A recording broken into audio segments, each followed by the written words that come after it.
Welcome back to MGD 111, Photoshop 1. We're going to continue looking at typography.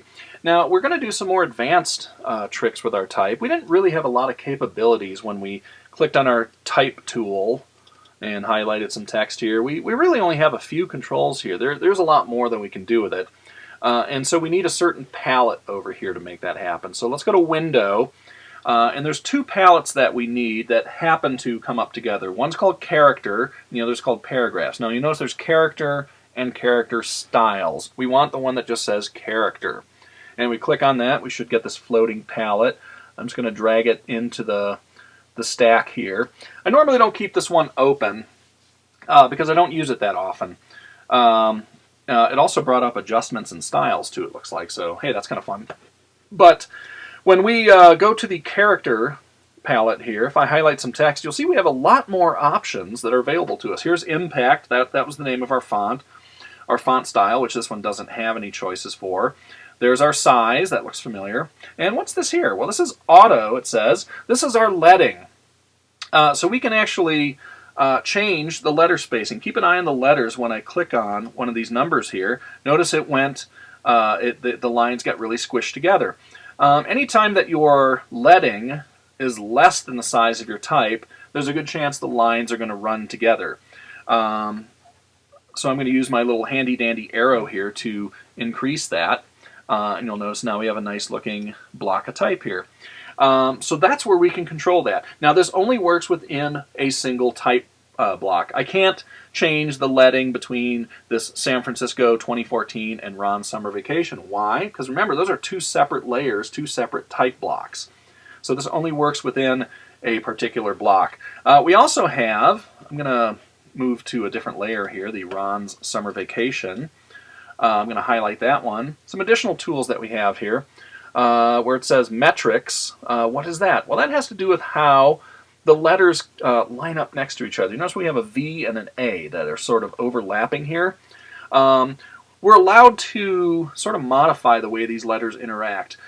Metrics is basically the way the font is set up naturally. And usually, most fonts don't want their letters to overlap into each other's spaces at all. But when you have something like a capital V and a capital A together, you usually want to squeeze them in a little bit. So I usually select Optical, and it squeezes it together a lot more. Optical is generally a much better design option, so you can see the difference there. Let me deselect that so you can see it a little bit better. But you know, kind of tied in the spaces here, etc. We can also manually affect the type here by going to this next option here, which is our kerning and tracking. What that does is it further refines how much space we have between the letters. If we go to positive numbers, it starts at 0. If we go to positive numbers, it spreads it out more. If we go to negative numbers, it decreases it. What do these units mean? Well, it's kind of complicated. Basically, think of it as a relative scale. Plus 5 is going to be spread out a little bit. Plus 10 is going to be spread out more. Plus 100 is going to be way spread out, etc. Let me just put it at minus 10, and you'll see it squeezed it in just a little bit further again. Generally, when I'm working with type on the computer, I almost always want to track my type in a little bit like that, maybe about minus 10.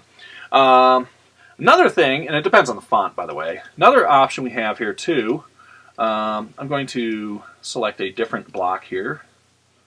If I can find the right tool, there we go. I'm just going to highlight 2014 here, and we can do any of these options, by the way, to just part of the text, of a particular line or particular word or even just a letter. What we have here where it says where it has this T with the arrows under it, that's our horizontal scaling. And so what we can do there is, let's make it a really big one, 150%. What that does is it stretches it out another 50%. Or we can go less than 100, say 75%, and it condenses the type. So we can modify that text really well. We can change the color here too. This is also where we can do, we can make it all caps if we want to. We can make it small caps. One thing we can't do though is if it started out all caps, because you use the caps lock key when you typed it, we can't get rid of that. So make sure when you're typing your text, keep it all upper and lowercase. superscript, subscript, underline, strike through. Then we have this option here called faux italic. What that does is it just italicizes the type a little bit. The old versions of text, before they had the different styles, we would use that option and just sort of slant the letters. You can use that if you don't have an italic version, like Impact here. It doesn't have different styles. So if we wanted an Impact version of italic, we could do that. Same with faux bold. If I click on that, it just makes the letters a little bit fatter. So those are a couple options that we have at our disposal. So save this, and we will continue learning more about type.